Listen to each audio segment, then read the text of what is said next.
오늘 하나님이 주신 말씀은 신약성경 마가복음 14장 3절에서 9절 말씀입니다. 신약성경 마가복음 14장 3절에서 9절 말씀. 우리 하나님의 말씀을 한 목소리로 읽도록 하겠습니다. 예수께서 베다니 나병 환자 시몬의 집에서 식사하실 때에 한 여자가 매우 값진 향유 곧 순전한 나드 한 옥합을 가지고 와서 그 옥합을 깨뜨려 예수의 머리에 부으니 어떠한 사람들이 화를 내어 서로 말하되 어찌하여 이 향유를 허비하는가? 이 향유를 300데나리온 이상에 팔아 가난한 자들에게 줄 수 있었겠도다 하며 그 여자를 책망하는지라. 예수께서 이르시되 가만두라. 너희가 어찌하여 그를 괴롭게 하느냐? 그가 내게 좋은 일을 하였느니라. 가난한 자들은 항상 너희와 함께 있으니 아무 때라도 원하는 대로 도울 수 있거니와 나는 너희와 항상 함께 있지 아니하리라. 그는 힘을 다하여 내 몸에 향유를 부어 내 장례를 미리 준비하였느니라. 내가 진실로 너희에게 이르노니 온 천하에 어디서든지 복음이 전파되는 곳에는 이 여자가 행한 일도 말하여 그를 기억하리라 하시니라. 아멘.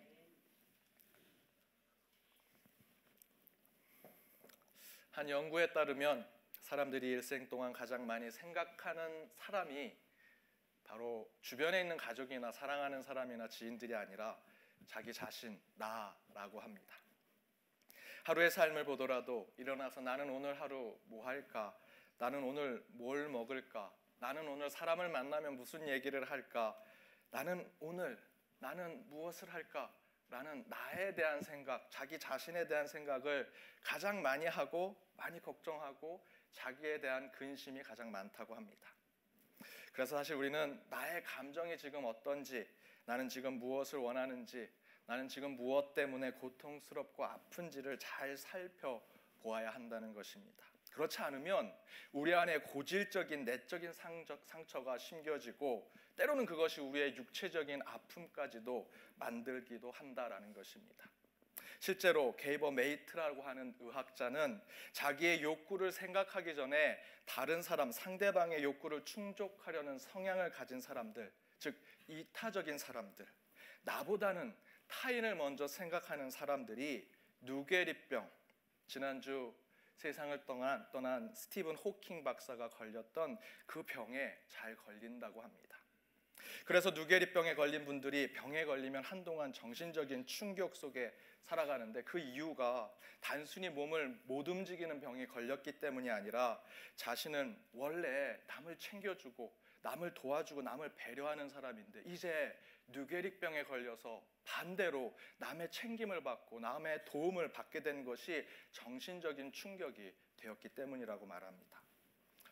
이런 책에 있는 내용을 읽으면서 저는 십자가 위에 계신 예수님을 묵상해 보았습니다. 우리를 위해 모든 것을 내놓으시고 아프다고 하면 직접 찾아가 우리를 고쳐주시고 직접 눈물을 닦아주시고 안진뱅에게 손을 뻗어 그를 일으켜 세워주신 분이신데 십자가의 양손과 양발이 못에 박힌 채 아무것도 하지 못하고 하늘의 하나님께 입으로만 가상칠연의 고통을 호소하셨던 예수님의 마음은 어떠셨을까? 늘 베푸시고 이해하시고 사랑을 주셨던 이타적인 분이셨는데 이제 십자가 위에서 아무것도 못하시는 예수님의 마음은 어떠셨을까? 저는 한 주 그 십자가 위에 계신 예수님을 묵상해 보았습니다. 여러분은 한 주 어떤 예수님을 묵상하며 사순절 기간을 보내셨습니까?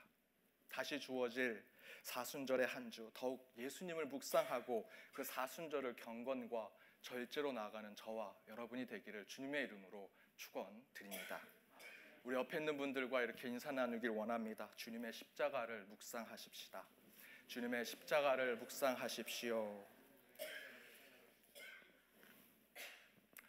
십자가 위에 예수님을 묵상해 보십시오. 아무것도 할 수 없는 그러나 우리에게 엄청난 사랑을 베풀려고 하셨던 그 예수님을 묵상하며 한 주를 보내시기 바랍니다. 사순절의 말씀을 전하도록 하겠습니다. 예루살렘에서의 십자가라는 주제로 오늘은 5번째 말씀, 예수의 죽음 앞에 기억해야 할 것들이라는 제목으로 말씀을 나누고자 합니다. 이제 곧 예수님의 순환이 시작됩니다. 바로 오늘 본문 앞절인 1절과 2절에 보면 예수님의 순환이 매우 임박했음을 알 수 있습니다. 1절과 2절에 이렇게 기록되어 있습니다. 이틀이 지나면 유월절과 무교절이라 대제사장들과 서기관들이 예수를 흉계로 잡아 죽일 방도를 구하매 이르되 밀란이 날까 하노니 명절에는 하지 말자 하더라. 실제로 대제사장들과 서기관들은 예수를 죽이기에 딱 좋은 때가 이때다라고 생각하고 있습니다. 그런데 유월절과 무교절, 유대인의 절기 때문에 사람들이 각 고향과 예루살렘에 모여서 혹시 예수님을 사랑하고 예수님을 지지하는 사람들이 그들이 예수님을 죽이려는 것에 밀란을 일으킬까 걱정을 해서 명절이 지나서 사람들이 다 흩어진 후에 예수를 죽이자 작당 모의를 하는 것입니다. 어찌되었던 바로 1절과 2절의 말씀을 통해서 볼 때 예수님의 고난과 죽음은 이제 곧 임박해 있음을 알 수 있습니다. 바로 이렇게 막 죽음을 앞두고 있는 예수님에게 주님의 고난과 죽음을 미리 알고 그것을 기념한 한 사람이 있었습니다. 바로 예수님께 향유, 옥합을 깨뜨려 드린 이름 없는 한 여인입니다. 바로 오늘 본문은 예수님의 고난과 죽음을 미리 알고 300데나리온, 당시 노동자들이 1년 일해서 벌어야 할 돈입니다. 만약에 그 시대에 여자가 모아야 한다면 거의 10년 이상을 모아야 하는 그 귀한 옥합을 깨서 예수의 고난의 길을 기념한 한 여인의 이야기가 오늘 본문의 이야기입니다. 물론 8절의 표현대로 이 여인이 예수님의 장례와 죽음을 기념해서 이렇게 귀한 옥합을 깨뜨린 것이지만 여전히 궁금증은 우리 가운데 있습니다. 왜 이 여인은 그렇게 평생 모은 귀한 향유 옥합을 주님께 드린 것일까? 왜 이 여인은 예수님의 죽음이 그에게 그렇게 중요했고 그것을 기념해야 했을까? 바로 이에 대한 궁금증과 물음에 대한 답은 오늘 이 본문 성경 말씀 가운데 있습니다. 왜 우리는 이 여인과 같은 마음으로 예수님의 죽음을 기억하고 기념해야 하는지 오늘 본문을 통해서 한 절 한 절 그 가운데 그 뜻을 찾아보고자 합니다. 첫 번째는 3절에 나와 있습니다. 우리 3절 말씀을 함께 읽어보도록 하겠습니다. 함께 읽겠습니다. 예수께서 베다니 나병 환자 시몬의 집에서 식사하실 때에 한 여자가 매우 값진 향유 곧 순전한 나드 한 옥합을 가지고 와서 그 옥합을 깨뜨려 예수의 머리에 부으니. 이 옥합을 드린 여인처럼 예수의 고난과 죽음을 우리가 기념해야 하는 첫 번째 이유는 예수님은 상처받은 우리와 함께 하신 분이기 때문이다라는 것입니다. 상처받은 우리와 함께 하신 분이다. 예수님께서 베다니로 가십니다. 그런데 예수님께서 머무신 곳을 성경은 이렇게 기록합니다. 나병 환자 시몬의 집. 그리고 그 집에 함께 식사한 사람이 있었습니다. 이름 없는 한 여인입니다. 지금 죽게 될지도 모르는 매우 중차대한 상황 속인데 중요한 인물이나 또는 지금 자신을 서포트하고 도와줄 수 있는 귀인을 만나는 것이 정상 아니겠습니까? 죽음을 앞두고 있는데 자신을 도와주고 자신의 생명을 살려줄 사람들을 만나는 것이 정상일 것입니다. 그런데 지금 예수님은 이 중요한 시간에 누구를 만나고 있습니까? 율법에서 같이 하지 말라고 하는 나병 환자. 레위기 13장에 보면 그 나병 환자들은 멀리 떨어져 있어야 하고 격리시켜야 한다고 이야기합니다. 그것이 율법입니다. 율법대로 하면 나병 환자와 함께 있어서는 안 됩니다. 또한 사람 취급도 받지 못했던 여자, 지지난 말씀대로 사두개인들이 예수님과 부활 논쟁을 했을 때 여자는 첫째 아들과 첫째 형제와 결혼해서 형제가 죽으면 둘째 형제에게, 셋째 형제에게 마치 물건처럼 도구처럼 여겨졌던 것이 그 당시 여자였습니다. 그런데 이름도 없는 그 여인과 예수님은 그 중요한 시간을 함께하고 계신다라는 것입니다. 이것은 예수님께서 보여주시는 매우 중요한 기독교의 메시지를 가지고 있습니다. 그것은 바로 우리 주님은 우리와 늘 함께 하신다라는 것입니다. 그렇다면 예수님은 우리의 어떤 상황 속에서 우리와 함께 하시는 것일까?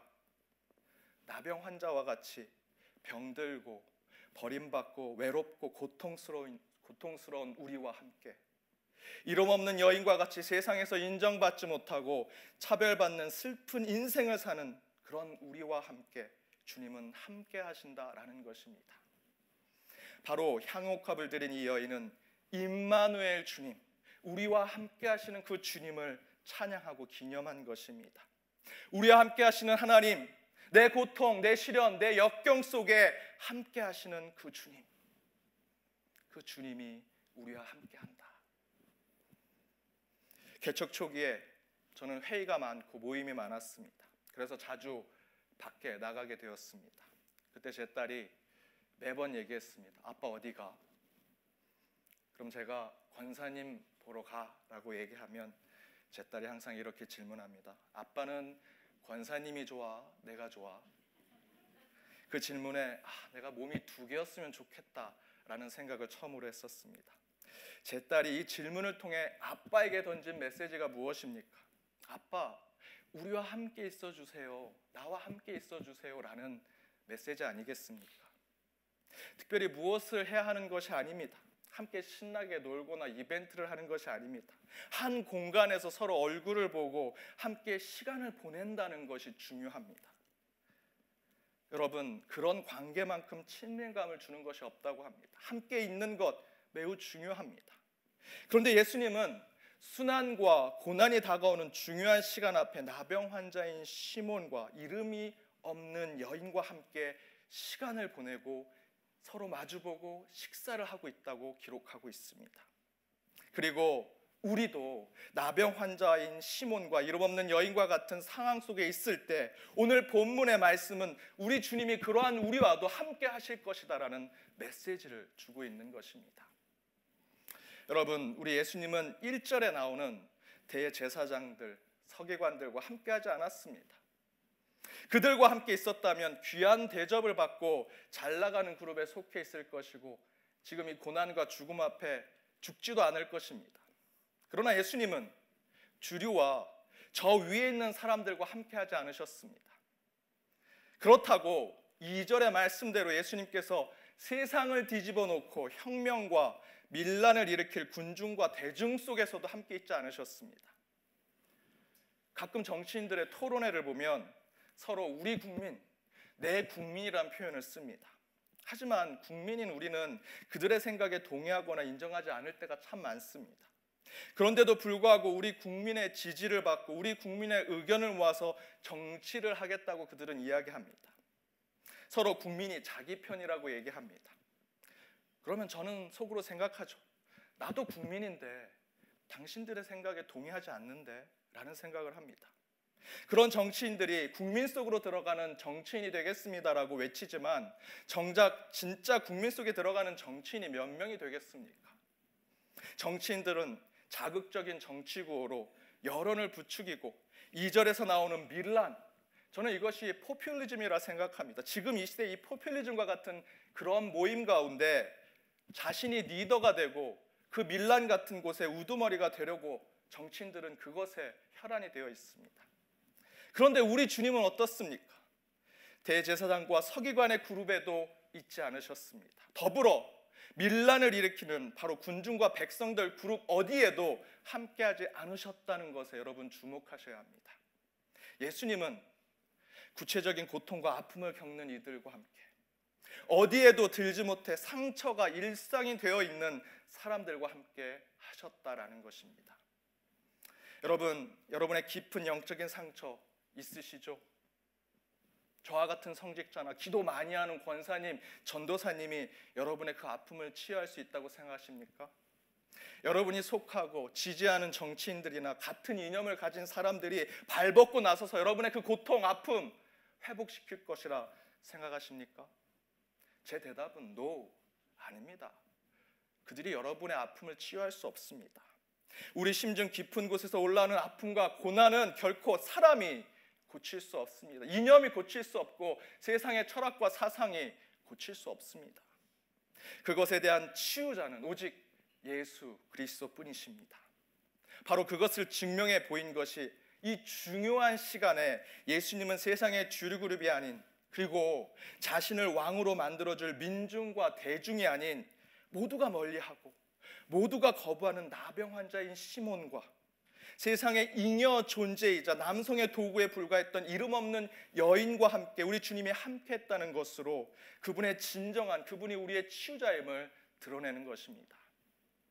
그래서 우리는 예수님의 죽음을 기념하는 것입니다. 나를 치유하신 분이 이제 곧 죽게 되는 것입니다. 당연히 우리는 그분을 기념해야 합니다. 향유 옥합을 드린 여인처럼 그 마음으로 주님께 나아가야 하는 것입니다. 우리가 가장 힘들 때 유일하게 위로하시고 격려하시고 소망을 주신 분이 우리 주님이시라면, 이제 그 주님이 가장 외롭고 힘들고 고독한 길을 걸어가게 된다면 우리는 이제 그분을 기념하고 그분을 따라가야 하고 그분을 기억해야 하는 것입니다. 사랑하는 여러분, 사순절 기간입니다. 여러분의 어떤 순간에도 함께 하셨던 그 주님을 기억하고 그분을 기념하시기 바랍니다. 향유 옥합으로 주님을 쫓아갔던 그 여인의 마음이 오늘 한 주 여러분을 채우길 바랍니다. 두 번째, 이 옥합을 드린 여인처럼 예수님의 고난과 죽음을 우리가 기념해야 하는 두 번째 이유는 예수님은 우리의 희생을 가치 있게 만들어주신 분이다라는 것입니다. 4절과 5절 말씀을 함께 읽어보겠습니다. 함께 읽겠습니다. 어떤 사람들이 화를 내어 서로 말하되 어찌하여 이 향유를 허비하는가? 이 향유를 300데나리온 이상에 팔아 가난한 자들에게 줄 수 있었겠도다 하며 그 여자를 책망하는지라. 한 여인이 예수님께 1년 연봉이 되는 옥합을 드렸습니다. 그런데 그 광경을 보고 제자들이 이렇게 얘기합니다. 아니 그 큰 돈이면 얼마나 가난한 사람들을 다 도와줄 수 있는데 왜 그렇게 낭비를 하느냐, 왜 허비를 하느냐라고 얘기합니다.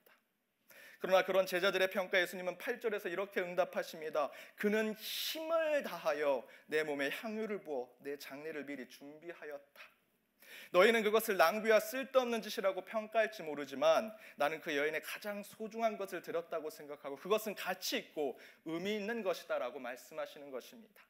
곧 우리의 쓸데없이 진행되고 있다고 생각한 우리의 희생의 삶, 때로는 너무나 쓸데없이 생각되는 헌신의 삶, 그리고 섬기고 사역하는 것들, 낭비라고 생각하고 허비라고 생각하는 교회 안에서의 모든 일들, 하나님을 향한 그 모습들, 주님은 그 가운데 의미가 있고 가치가 있다라고 말씀하고 계시는 것입니다.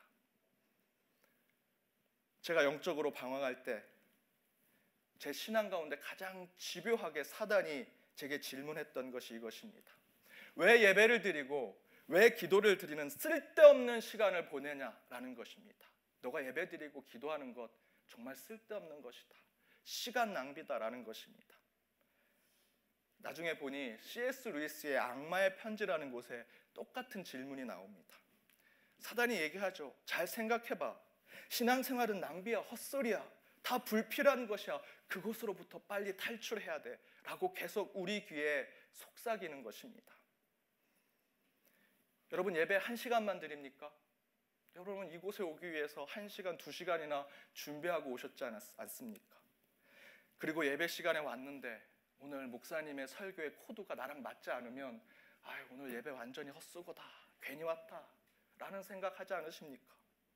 끝나고 교제하고 친교해야 되는데 왜 오늘따라 내가 제일 싫어하는 사람이 내 앞에 앉아있냐 라고 생각하면 교회 온 시간들이, 오늘 주일의 시간들이 낭비요, 허비라고 생각할 수도 있습니다. 왜 그렇게 귀중한 일요일을 쓸데없는 시간에 사용하냐? 사단이 계속 우리에게 속삭이고 있는 것입니다. 그때 공부나 더 하지, 일전이라도 더 벌어보지, 좋은 사람 만나보지, 재충전하지, 사단은 우리에게 계속 유혹하고 있습니다. 제가 그 유혹에 넘어갔을까요? 답은 예, 넘어갔습니다. 제가 천국에 가서 하나님께서 제 생명책을 펴놓으시고 제 20대 때 보면 6개월 동안 제 주일 성수가 되어 있는 칸은 빈 칸으로 되어 있을 겁니다. 20대 초에 저는 6개월 동안 교회 주일 성수를 지키지 않았습니다. 혼자 예배를 드리고 2단 교회만 빼고 저는 다른 교회 또는 타종교회 많이 돌아다녔습니다. 세상 모임도 많이 다녔습니다. 혼자 있을 때는 혼자 주보를 만들고 못 치는 기타를 치면서 혼자 예배를 드렸습니다. 항상 예배가 끝나면 식사가 필요하니까 치킨 한 마리를 사와가지고 옆에다 두고 이 예배가 다 끝나면 치킨을 먹어야지, 저 혼자의 의식대로 제가 예배를 드렸습니다. 여러분, 예배 가운데 신비로운 황홀감, 영적인 신비를 체험하고 싶으시죠? 실제로 저는 공중 예배 드릴 때는 그러한 체험이 많지 않습니다. 그런데 저 혼자 1인 예배를 드릴 때 여러분, 저는 종교적 황홀감을 느꼈었습니다. 혼자 예배를 드리다가 어떤 순간 영적인 체험을 했습니다. 1시간 동안 기도하고 혼자 방언 기도하고 목이 터져라 찬양하고 미친 듯이 춤추면서 예배 드렸습니다. 제 대학 동아리방에서 혼자 예배를 드렸는데 제 옆이 증산도라는 이상한 종교가 있었습니다. 거기서는 매번 주문을 외웁니다. 그런데 주일날 저 혼자 예배를 드리다 방언하면 그쪽에서 조용해집니다. 우리 옆에 또 이상한 사람이 있는가? 제가 그랬습니다. 그런데 여러분, 제가 건강하고 바른 예배를 이야기할 때 혼자 1인 예배 가운데 경험했던 신비적인 체험이나 특이한 영적 현상을 바른 예배, 건강한 예식이라고 말씀드리지 않습니다. 저는 더 이상 그것이 바른 예배라 생각하지 않습니다. 추천드리지 않습니다. 왜 그럴까요? 예배는 나를 위한 것이 아닙니다. 내 감정, 내 느낌, 내 만족을 위해서 준비하고 드려지는 것이 예배가 아니기 때문입니다. 시편 96편 8절에 이렇게 기록되어 있습니다. 함께 읽어보겠습니다. 여호와의 이름에 합당한 영광을 그에게 돌릴지어다. 예배는 여호와의 하나님의 이름에 합당한 영광을 그분께 드리는 것이지 내 느낌, 내 감정, 내 만족을 위해서 드리는 것이 아니다라는 것입니다. 저는 예배와 기도가 쓸데없는 것이라는 사단의 꾀임에 빠져서 예배를 거짓으로 드렸었습니다. 내 감정에 충만했고 내 느낌에 황홀한 것을 찾았고 내 만족이 채워지길 원했습니다. 그렇게 드리는 예배가 생산적이고 효과적이고 의미가 있다고 저는 생각했습니다. 그런데 여러분, 그것이 얼마나 위험한 생각인지 아십니까? 그것은 사단이 준 생각입니다. 악마의 꾀임입니다. 여러분, 예배와 기도, 더 나아가서 우리 신앙의 거의 대부분의 행위는 매우 심심합니다. 지루하고 답답하고 때로는 매우 슬로우합니다. 쓸데없는 것 같고 무의미한 일의 반복 같아서 신앙생활을 하면 참 우리가 바보가 되는 것 같습니다. 그러나 바로 그렇게 쓸데없다고 느끼는 하나님을 향한 반복 속에 우리는 참된 예배를 드릴 수 있고 참된 기도를 드릴 수 있는 것입니다. 여러분, 영성이 깊은 수도원에 가보십시오. 그들이 하는 것은 늘 반복적입니다. 침묵 가운데 기도하고 예배하고 노동하고 밥 먹고 다시 기도하고 예배드리고 노동하고 다시 밥 먹고, 그 반복에 반복이 있습니다. 답답하고 지루하고 심심합니다. 얼마나 천천히 걸어다니는지 모릅니다. 하지만 그곳에 깊은 영성이 있습니다. 참된 예배가 있고 온전한 기도가 있는 것을 확인할 수 있습니다. 여러분, 그게 신앙입니다. 다시 본론으로 돌아가겠습니다. 300데나리온 1년의 연봉, 그 여인에게 평생 모을 그 향유 옥합을 예수님께 드린 것은 정말 낭비이고 쓸데없는 짓입니다. 그러나 그것은 인간의 판단일 뿐입니다. 인간의 감정으로, 인간의 느낌으로, 인간의 생각과 의식에 따라 좋다, 나쁘다, 낭비이다, 아니다 평가하고 있는 것입니다. 하지만 여러분, 그 신앙의 행위, 특별히 예배와 기도, 교회의 섬김은 우리 인간이 판단할 일이 절대로 아닙니다. 우리는 그저 우리의 것을 주님께 온전히 쏟아붓기만 하면 됩니다. 그 판단은 하나님이 하시는 것입니다. 제자들이 보기에 그 300데나리온이면 수많은 노동자들을 먹일 수 있고 수많은 가난한 사람들에게 몇 개의 식사를 줄 수 있을 것이라 인간적으로 판단하고 인간적으로 생각하고 있습니다. 그러나 신앙의 삶에 대해서는 우리는 내 시간, 내 물질, 내 생각에 대해서 그것을 헌신하고 섬기고 그 능력을 쏟아붓기만 하면 되는 것이지, 내가 맞다, 틀리다, 그것이 옳다, 그렇다라는 평가와 판단, 그런 인간의 생각을 거기에 불어넣어서는 안 됩니다. 여러분, 좋은 예배, 은혜의 예배, 감동이 있는 예배라는 것은 따로 없습니다. 하나님을 찬양하고 하나님께 기도하고 말씀 듣고자 여러분의 시간을 투자하고 물질을 투자하고 삶의 일부를 희생하는 예배를 드릴 때 그것이 참된 예배이고 그것이 온전한 예식일 것입니다. 제자들이 향후 옥합을 주님께 드리는 그 여인을 비난하고 문제 삼았을 때 예수님께서 이렇게 말씀하셨습니다. 9절 말씀을 읽겠습니다. 9절입니다. 내가 진실로 너희에게 이르노니 온 천하에 어디서든지 복음이 전파되는 곳에는 이 여자가 행한 일도 말하여 그를 기억하리라 하시니라. 여러분, 2000년이 지난 지금 예배를 통해서 우리가 누구의 예배자의 모습을 쫓아갑니까? 300데나리온을 그 향유옥합을 300데나리온으로 바꿔서 가난한 사람을 도와준 것에 예배자의 모습을 찾습니까? 아닙니다. 지금 2000년이 지난 지금까지도 우리 예배자들이 쫓아가고자 하는 것은 향유옥합을 주님께 드린 그 여인의 마음입니다. 사랑하는 여러분, 하나님을 위해 우리가 희생한 시간과 열정, 능력과 물질, 쓸데없는 것 같지만 분명히 무에서 유를 창조하신 하나님께서 우리의 이 거룩한 낭비를 영적으로 가치 있는 시간과 열정과 물질로 다시 채워주시리라 믿습니다. 바로 예수님의 십자가 그 거룩한 낭비와 쓸데없어 보이는 헌신과 섬김을 가치 있고 복된 것으로 바꿔주시는 것입니다. 우리는 그 주님의 십자가를 위해서 향유옥합을 드린 여인처럼 예수님의 고난과 죽음을 기념해야 합니다. 예배해야 합니다. 나의 예배의 자리, 기도의 자리, 그것을 가장 고귀하게 만드신 예수 그리스도, 그 주님을 찬양하고 기념하며 나아가는 사순절의 한 주가 되시기를 바랍니다. 세 번째, 옥합을 드린 여인처럼 예수의 고난과 죽음을 기념해야 하는 세 번째는 예수님 우리를 할 수 있는 자, 능력이 있는 자로 만들어 주셨기 때문이다라는 것입니다.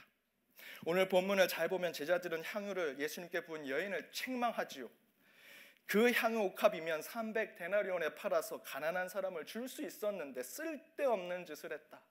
그런데 바로 앞에서 말씀드린 대로 그 쓸데없는 짓을 예수님은 가치와 의미를 부여해서 영광으로 받아주고 계십니다. 그런데 실제로 이 여인이 가지고 있는 300데나리온의 향유 옥합은 값싼 물건이 아닙니다. 싸구려 물건이 아닙니다. 이 말의 의미는 이 여인이 300데나리온의 향유를 구입하고 준비할 수 있는 능력을 가진 자였다라는 것입니다. 도둑질하고 훔친 것이 아니라면, 가짜가 아니라면 이 여인은 이 향유옥합을 가지기 위한 능력을 가진 자였다. 그러나 오늘 본문을 잘 본다면 이름도 없고 나병 환자인 시몬과 같이 지내는 여자이고 특별히 재력이나 능력이나 지위가 있어 보이지 않습니다. 저는 이 말씀을 묵상하면서 아무리 생각해도 이 여인이 향유를 드릴 수 있는 조건과 지위, 직업과 상황이 아니라는 생각이 들었습니다. 바로 그런 도저히 불가능한 조건과 환경에서 이 여인은 300데나리온을 준비해서 예수님께 드린 것입니다. 그렇게 할 수 없는 여인인데 하나님을 통해서 그는 그 능력을 받았고 300데나리온의 가치가 있는 향유옥합을 준비할 수 있는 자가 되었다라는 것입니다. 바로 그것에 감사해 이 여인은 예수님께 바로 그 향유옥합을 온전히 드린 것입니다. 곧 나는 할 수 없는 자인데, 나는 능력이 없는 자인데, 나는 모자란 자인데 예수님께서 나도 할 수 있도록 만들어 주셨으니 하나님의 아들이신 예수님께 나의 모든 것을 드립니다 라고 하는 것이 바로 오늘 본문의 이야기입니다. 어느 성가대원이 노래를 너무나 못 부릅니다. 그런 음치가 없습니다. 그래서 성가대 지휘자가 목사님을 찾아가, 목사님, 이 집사님 너무 노래를 못 불러서 지휘하기가 힘듭니다. 목사님이 성가대를 그만두게 해주십시오. 그래서 목사님이 고민하다가 그 집사님을 부릅니다. 집사님, 6, 7명의 성가대원이 집사님의 성가대를 그만두기를 원합니다. 성가대원들을 생각해서라도 성가대를 그만두시죠. 그러자 집사님이 이렇게 얘기합니다. 그렇다면 목사님, 저도 할 말이 있습니다. 목사님이 설교하실 때 성도님들의 60명, 70명이 다 졸고 있습니다. 이제 설교 그만하시죠. 그 이야기를 듣고 두 사람은 서로 얘기하지 않은 걸로 하고 성가대를 하고 설교단에 섰다고 합니다. 우스개 이야기지만 우리도 마찬가지죠. 우리가 무슨 능력이 있어서 지금 이렇게 잘 살고 있는 것입니까?